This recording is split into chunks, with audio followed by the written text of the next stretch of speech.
Assalamu alaikum, I'm Aisha and you're watching Samaa News. Here are today's headlines. Allies, including France and Germany, are working closely on a plan on how to respond should the United States act on its threat to take over Greenland, as Europe seeks to address US President Donald Trump's ambitions in the region. A US military seizure of Greenland from a long-time ally, Denmark, would send shockwaves through the NATO alliance and deepen the divide between Trump and European leaders. French Foreign Minister Jean-Noël Barrot said the subject would be raised at a meeting with the foreign ministers of Germany and Poland later in the day.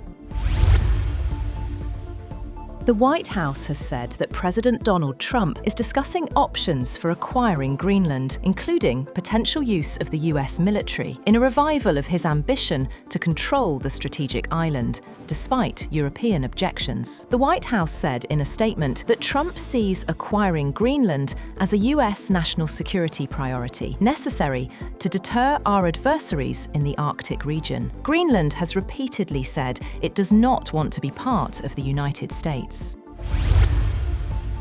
Caracas and Washington have reached a deal to export up to $2 billion worth of Venezuelan crude to the United States, a flagship negotiation that would divert supplies from China while helping Venezuela avoid deeper oil production cuts. The agreement is a strong sign that the Venezuelan government is responding to Trump's demand that they open up to US oil companies or risk more military intervention.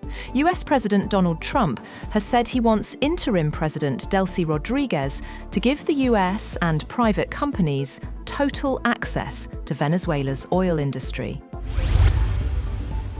US President Donald Trump's administration has put 25 more countries on a list of nations whose citizens could be required to post bonds of up to $15,000 to apply for entry into the US. The list mostly included countries from Africa, Latin America, and South Asia. The policy for the newly added nations will go into effect on January 21st and also included Venezuela. Applicants must agree to the terms of the bond through the US Treasury Department's online payment platform. Iran's top judge has warned protesters there will be no leniency for those who help the enemy against the Islamic Republic, while accusing Israel and the US of pursuing hybrid methods to disrupt the country. Iranian Supreme Leader Ayatollah Ali Khamenei has vowed not to yield to the enemy. Chief Justice Gholam Hossein Mohseni Ejei, the head of Iran's Judiciary, was quoted as saying by state media that, following announcements by Israel and the US president, there is no excuse for those coming to the streets for riots and unrest. Iran has executed a man accused of spying for Israel, naming the defendant as Ali Ardestani. The Iranian judiciary's media outlet said the death sentence for the crime of espionage in favor of the Mossad intelligence service by providing the country's sensitive information was carried out after approval by the Supreme Court and through legal procedures.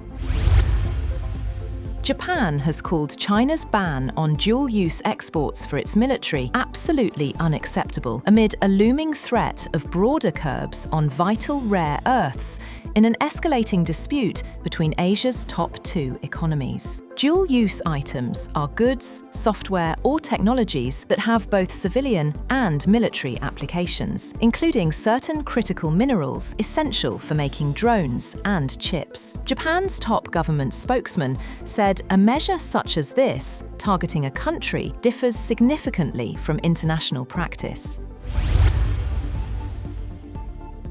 The leader of Yemen's Southern Transitional Council, Aidarus al-Zubaydi, has failed to board a plane set to take him to Riyadh and fled instead to an unknown destination.